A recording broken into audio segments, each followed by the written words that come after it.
حضور نے اس کے وضو کی، پتہ چلا تسمیہ بھی وضو میں کیا ہے؟ فرض ہے۔ کیا ہے؟ تسمیہ بھی وضو میں فرض ہے۔ پتہ چلا کہ وضو کے اندر تسمیہ بھی شرط۔ حناف کے نزدیک وضو کے فرائض کہتے ہیں کہ اللہ نے فرمایا تم دھو اپنے چہرے اور اپنے ہاتھوں کو، اور تم مسح کرو اپنے سر کا اور دھو اپنے پاؤں کو۔ بات سمجھ آ رہی کہ نہیں؟ اب یہاں پر امام اعظم فرماتے ہیں کہ دو لفظ استعمال ہے، فغسلوا اور وامسحوا، دونوں مطلق بھی ہیں، دونوں خاص معنی کے لیے وضع کیے گئے ہیں۔ معنی کیا ہے؟ دھونا، اور مطلق اس طرح ان میں کوئی قید نہیں، ان میں کوئی سمجھ آ رہی ہے؟ اے شافعیو اگر ہم تمہاری بات مان لیں، اے مالکیو، اے اصحاب ظواہر، اگر ہم تمہاری بات مان لیں تو پھر کتاب اللہ کے حکم میں زیادتی ہے گی۔ کتاب اللہ کے حکم میں قرآن پاک میں کتنے ہیں؟ 4 ہیں، قرآن پاک میں 4 ہیں، اور حدیث میں 4 سے زائد ہیں۔ بات سمجھ آ رہی؟ تو پھر کتاب اللہ کے حکم میں کیا آئے گا؟ تو ہم نے قاعدہ پڑھا تطبیق دینا ممکن ہو تو تطبیق دیں گے، ورنہ کیا کریں گے؟ یہاں تطبیق دینا ممکن ہے، یہاں تطبیق دینا اس طرح کہ جن کا تذکرہ قرآن پاک میں ہے وہ وضو کے فرض ہے، وہ وضو کے، اور جن کا تذکرہ احادیث میں ہے، جن کا تذکرہ وہ وضو میں سنت ہے، وہ وضو میں سنت۔ امام اعظم رحمۃ اللہ علیہ آپ فرماتے ہیں کہ اے شافعیو تم نے جو دلیل دی کہ وضو کے فرائض 6 ہیں، ان میں سے ایک نیت ہے، تو نیت پر کیا دلیل دی؟ کہ انما الاعمال بالنیات، اعمال کا دار و مدار نیت پر ہے، تو اس لیے وضو بھی ایک عمل ہے، تو اس کا دار و مدار بھی کس پر ہوگا؟ نیت پر ہوگا۔ تو آپ نے کہا وضو کے اندر نیت کیا ہے؟ فرض ہے۔ آپ فرماتے ہیں انما الاعمال بالنیات، یہ اصل میں عبارت اس طرح ہے، انما الثواب الاعمال، انما بولو اعمال بالنیات، اعمال کے ثواب کا دار و مدار نیت۔ فرماتے ہیں جو ترتیب پر تم نے حدیث پاک بطور دلیل پیش کی ہے، لا يقبل اللہ صلاۃ امر حتی یدع طہور موادیہ فیغسل وجهه ثم یدیہ۔ آپ فرماتے ہیں یہ حدیث ضعیف ہے، یہ حدیث کیا ہے؟ ضعیف ہے، یہ حدیث، امام اعظم کیا فرماتے ہیں؟ یہ حدیث ضعیف ہے۔ تو ضعیف حدیث سے استدلال کرنا درست نہیں ہے، ضعیف حدیث سے استدلال کرنا درست۔ آپ فرماتے ہیں ابو داؤد شریف کی حدیث ہے، نبی پاک صلی اللہ علیہ وسلم نے ایک مرتبہ وضو فرمایا، وضو کرتے وقت حضور سے مسح جو ہے وہ رہ گیا، حضور سے مسح رہ گیا، تو بعد میں حضور نے صرف اپنے سر کا مسح ہی کیا، صرف اپنے سر کا۔ اگر ترتیب شرط ہوتی تو حضور صرف مسح نہ کرتے بلکہ کیا؟ دوبارہ وضو کرتے۔ کیا کرتے؟ دوبارہ حضور وضو فرماتے۔ حضور نے دوبارہ وضو نہیں فرمایا، صرف کیا کر دیا؟ سر پہ مسح کر لیا۔ تو پتہ چلا کہ ترتیب بھی وضو کے اندر فرض نہیں ہے۔ بات سمجھ آ رہی؟ حدیث پاک اس کا بھی جواب آ گیا، اور دوسری اس کا بھی جواب آ گیا کہ امام مالک رحمۃ اللہ علیہ آپ کہتے ہیں کہ موالات شرط ہے، ہمیشگی اس پر حضور نے اختیار فرمائی، تو آپ فرماتے ہیں کہ اگر اس پر ہمیشگی اختیار فرمائی تو آپ نے اس کو واجب قرار دیا، تو جو رمضان المبارک کے آخری عشرے کا حضور نے لگاتار 10 دن کا اعتکاف کیا، لگاتار 10 دن کا، پھر وہ 10 دن کا اعتکاف بھی واجب ہونا چاہیے، حالانکہ وہ سنت موقدہ ہے، وہ بھی کیا ہونا چاہیے؟ واجب ہونا چاہیے نا، تو وہ کیا ہے؟ سنت۔ پتہ چلا جس پر حضور نے ہمیشگی اختیار فرمائی وہ واجب نہیں ہے، وہ واجب نہیں ہے۔ اگر واجب ہے تو پھر وہ اعتکاف بھی واجب ہونا چاہیے، پھر وہ اعتکاف بھی، حالانکہ وہ واجب نہیں ہے بلکہ کیا ہے؟ سنت موقدہ ہے۔ اور آگے اصحاب ظواہر نے جو دلیل دی کون سی؟ لا وضوء لمن لم یذکر اسم اللہ، لا وضوء، اس کا وضو نہیں ہے جو اللہ کا نام ذکر نہ کرے۔ پتہ چلا کہ تسمیہ بھی وضو میں کیا ہے؟ فرض ہے۔ اس کی دلیل امام اعظم آپ فرماتے ہیں یہاں اس حدیث پاک سے جو وضو کی نفی ہے وہ اصل وضو کی نفی نہیں ہے، یعنی یہ نہیں ہے کہ بالکل وضو ہوگا ہی نہیں، بلکہ یہاں پر کامل وضو کی نفی ہے، یعنی اس کا وضو کامل نہیں ہوگا بلکہ کیا ہوگا؟ ناقص ہوگا۔ اصل وضو کی نفی بلکہ کمال وضو کی نفی ہے۔ کس کی نفی ہے؟ کمال وضو کی۔ بات سمجھ آ رہی؟ پتہ چلا وضو کے فرائض 4 ہیں، سمجھ آ رہی؟ کون کون سے؟ فاغسلوا وجوہکم وایدیکم الی المرافق وامسحوا وارجلکم الی الکعبین۔ کتاب اللہ کے اندر جو ہیں ان کو کیا قرار دیں گے؟ فرض، اور جو سنت حدیث پاک میں ہیں ان کو کیا قرار دیں گے؟ سنت۔ مثالہ فی قولہ تعالی فاغسلوا وجوہکم، مطلق کی مثال دے رہے ہیں۔ ہو ضمیر کا مرجع کیا ہے؟ نیچے دیکھیں، ای المطلق من الکتاب، کتاب اللہ سے مطلق کی مثال دے رہے ہیں۔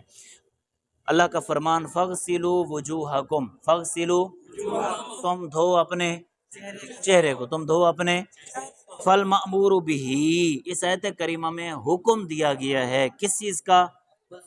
هو الغسل علی الاطلاق، مطلقاً دھونا، غسل، غسل کہتے ہیں دھونا، مطلقاً دھونا، فغسلو تم دھو اپنے چہرے کو، مطلقاً دھونے کا تذکرہ ہے۔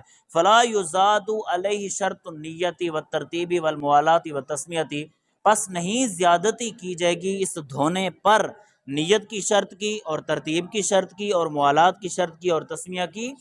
مطلقاً دھونے کا حکم ہے، یہ نہیں ہے کہ اس کو ترتیب سے دھونا ہے، سمجھ آ رہی، یہ بھی نہیں ہے کہ اس کے اندر تسمیہ پڑھنا ہے، کسی زیادتی نہیں کی جائے گی، لا یزادو نہیں اضافہ کیا جائے گا، نہیں زیادتی کی جائے گی اس پر نیت، ترتیب، موالات اور تسمیہ کی شرط کی۔